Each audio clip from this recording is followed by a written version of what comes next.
किस्त नंबर 8 दोस्तों, शुरू करने से पहले चैनल को लाजमी सब्सक्राइब कर लें। उसे खूबसूरत कहा था तो उसका रवैया बदल गया था और मुझे यकीन हो गया कि औरत वाकई तारीफ की भूखी है। लेकिन मैं भी चाहता था कि वो अगली बात अब खुद करे, और मैं जानता भी था वो ज्यादा देर चुप नहीं रहेगी और कुछ बोलेगी, और जब बोलेगी तो मुझे कोई ना कोई पॉइंट मिल जाएगा। मैं भी उस लिए चुपचाप गाड़ी चला जा रहा था। जैसा मैंने सोचा था वही हुआ, और 2 मिनट से भी पहले वो बोल पड़ी। बात सुने। मैंने गाड़ी चलाते उसकी तरफ देखा तो वो खिड़की से बाहर देख रही थी। मैंने पूछा, हाँ फरही, क्या बात है? वो इसी तरह खिड़की से बाहर देखते हुए बोली, आपने भाभी को मुन्ना दिखाई में गोल्ड चेन दी थी ना? हाँ तो? मैंने सवालिया नजरों से इसकी तरफ देखा तो वो मुसलसल बाहर देखते हुए बोली, उधर मुन्ना दिखाई में गोल्ड चेन और मुझे इतना कुछ करके सिर्फ शॉपिंग? फिर वो सहेल वड़ाइच के अंदाज में बोली, क्या ये खुला तजाद नहीं? मैं बेसाख्ता हंस पड़ा और उसे कहा, वहां मैं रोज बहुत कुछ करता हूं। नाम मुन्ना दिखाई का होता है, वरना होता और भी बहुत कुछ है।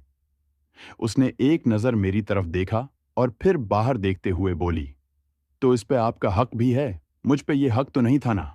मेरा ये हक तो किसी और का था जो आपने चरा लिया। मैंने अपना बायां हाथ उसकी तरफ किया और साइड पे हल्का सा थप्पड़ मारा और कहा, मैंने कुछ नहीं चराया, ये देखो सारा कुछ यहीं है। वो बाहर देख रही थी।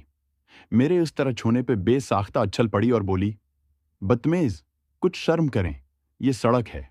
और साइड से ढकने की कोशिश करने लगी और मुझे उसको देखकर हंसी आ गई। मुझे हंसता देखकर वो भी शर्मंदा शर्मंदा हंसने लग गई।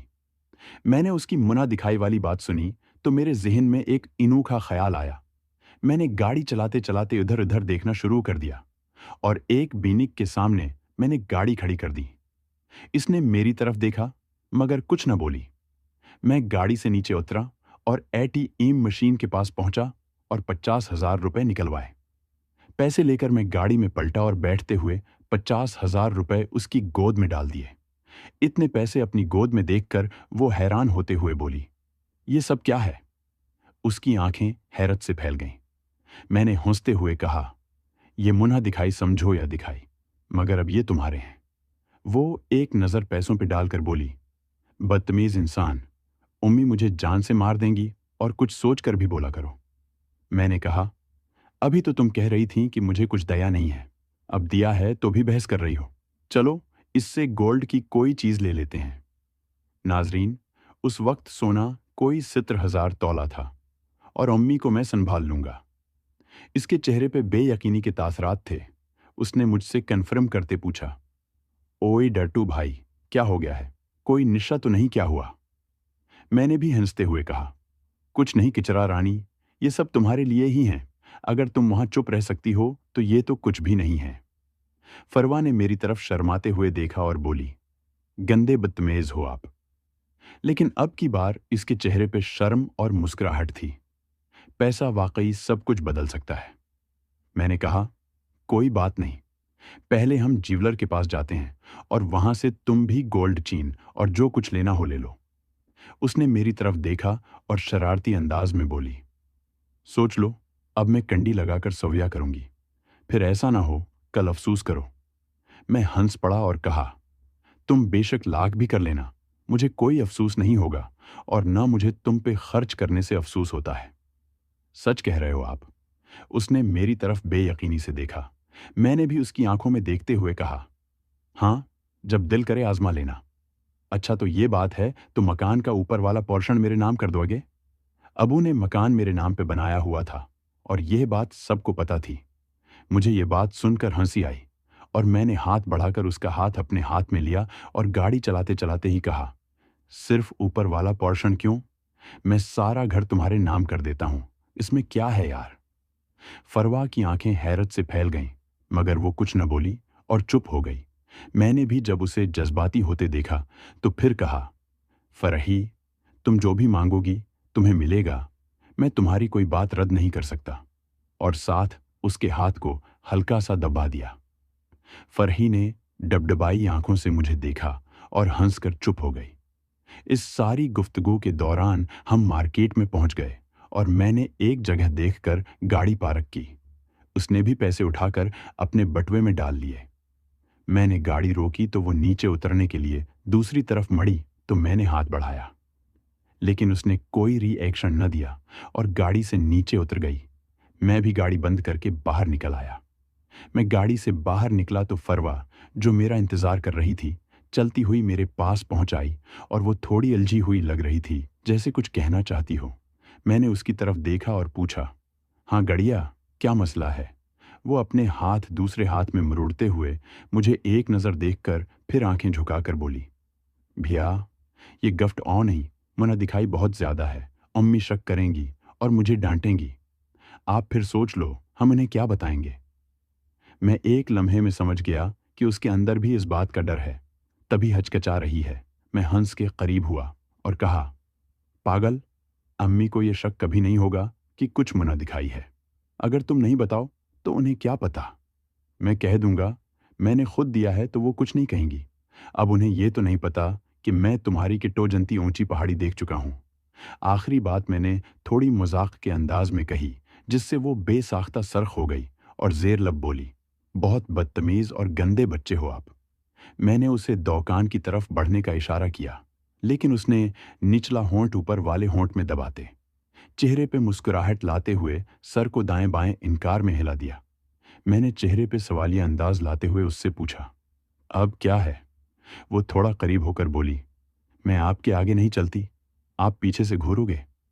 मैं थोड़ा शरारती लहजे में बोला, अब सिरे बाजार नहीं, घर जाकर आराम से देख लूंगा, तुम बेफिक्र रहो।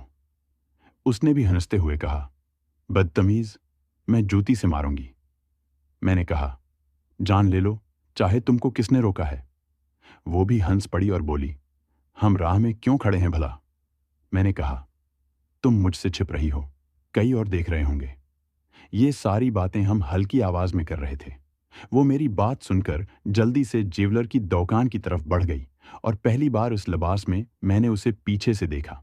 बलाशबा वो बहुत हुसैन लग रही थी। बिल्कुल अलग अलग हिलते पहाड़ नजर आ रहे थे। मैं उसको देखते देखते इसके पीछे दुकान में दाखिल हुआ। हमें देखते ही एक दरमियानी उम्र के बंदे ने कुर्सी से खड़े होते इस्तकबाल किया और हमें सलाम किया।